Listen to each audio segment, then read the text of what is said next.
Finally, some international stories that we're tracking. It's a big week as far as the Ukraine war is concerned. Trump has now set a deadline of Thanksgiving, which is this Thursday, for Ukraine to agree to his 28-point peace plan. The problem is, if they do, then Ukraine will basically have to give up its entire eastern region, which is the Donbass.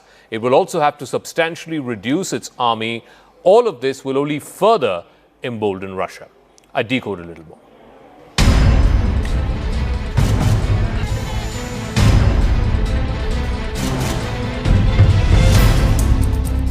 Ukrainian and American officials say that they had made good progress over the weekend in talks about a contentious American plan to end the war between Russia and Ukraine. This even as US President Donald Trump has lashed out at Ukraine and its President Volodymyr Zelenskyy, saying they were thankless for the support that America has given over the years. Trump has set a deadline of Thursday, which is Thanksgiving Day in America, for Ukraine to agree to his 28-point peace plan.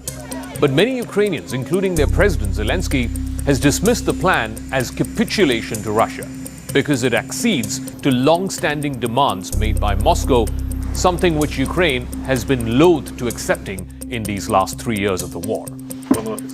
The plan would basically need Ukraine to give up substantial amounts of its territory and reduce the size of its standing army, both of which make it vulnerable to more aggression by Moscow. No, not my fault. No, we'd like to get the peace. It should have happened a long time ago. The Ukraine war with Russia should have never happened. If I were president, it never would have happened. We're trying to get it ended. One way or the other, we have to get it ended. The talks, which began in Geneva on Sunday, were cast as an effort to bridge the gaps between the Russian and Ukrainian positions. At one point in the talks, US Secretary of State Marco Rubio briefly ducked out of the meetings and he told reporters that the discussions had been very productive. Rubio said that the American and Ukrainian teams were working through this peace plan put forth by President Trump point by point, and they were making adjustments. He also said that both sides were narrowing their differences and they were getting closer to something that both Kyiv and Moscow would be comfortable with.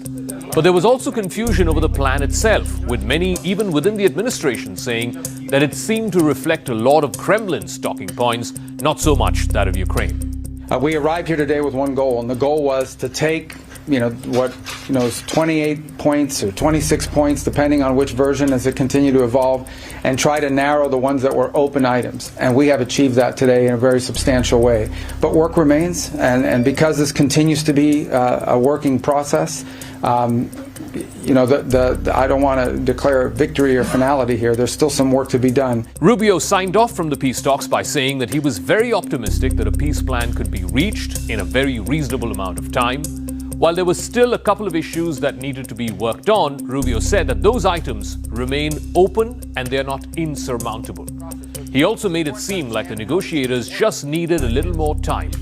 He declined to go into the specifics of what exact points were sticking between the American and Ukrainian negotiators or what he was referring to, but he also noted that obviously the Russians would get a vote on this plan and they will have to agree to the plan if it has to be implemented. The cautiously optimistic remarks came despite a lengthy rant that President Trump posted on social media criticizing Ukraine.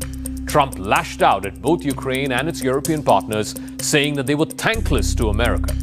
Ukrainian leadership has expressed zero gratitude for American efforts, Trump wrote on Truth Social, and also that Europe continues to buy oil from Russia, thereby helping fund Putin's war effort. He also again appeared to blame Ukraine for Russia's full-scale invasion, saying that the war would have never happened had there been strong and proper Ukrainian leadership. Yes, I had to. How are you, Mr. President? He's all dressed up today. Now, this is not the first time that the American president has accused Ukraine of insufficient gratitude. Don't tell us what we're going to feel. Or of being solely responsible for the war which Russia started. During a disastrous meeting with Zelenskyy at the White House back in February, Trump told the Ukrainian leader that he was not doing enough to thank America for its support.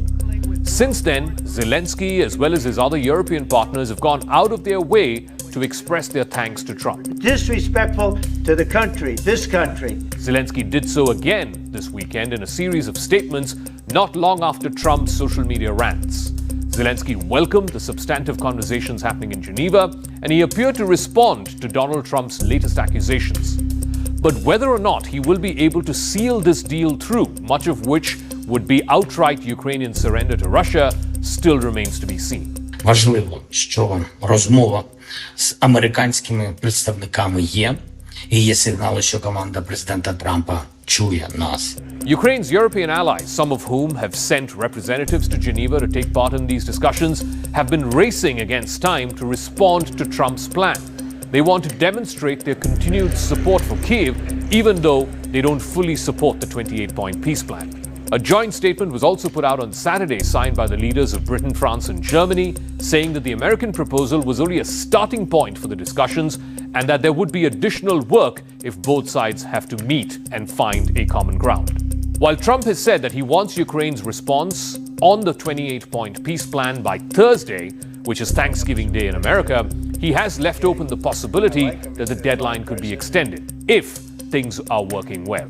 A draft of the US peace proposal that was posted online last week contained many conditions which Ukraine has long rejected as unacceptable. This includes surrendering a large part of its eastern areas, the Donbass region, which Russia has long sought after, also slashing the Ukrainian army's size substantially. There was also confusion over who was the author of this plan exactly. At one point, a number of US senators said that Secretary Rubio had told them that the State Department had nothing to do with this plan. Both the department and Mr. Rubio went on to deny those claims. But the ball is now firmly in Zelenskyy's court and in the court of the Ukrainians, whether or not they will be able to swallow this deal at all. If they cannot, then they have the wrath of Trump to deal with. And if they do, then they are forever surrendering to Putin.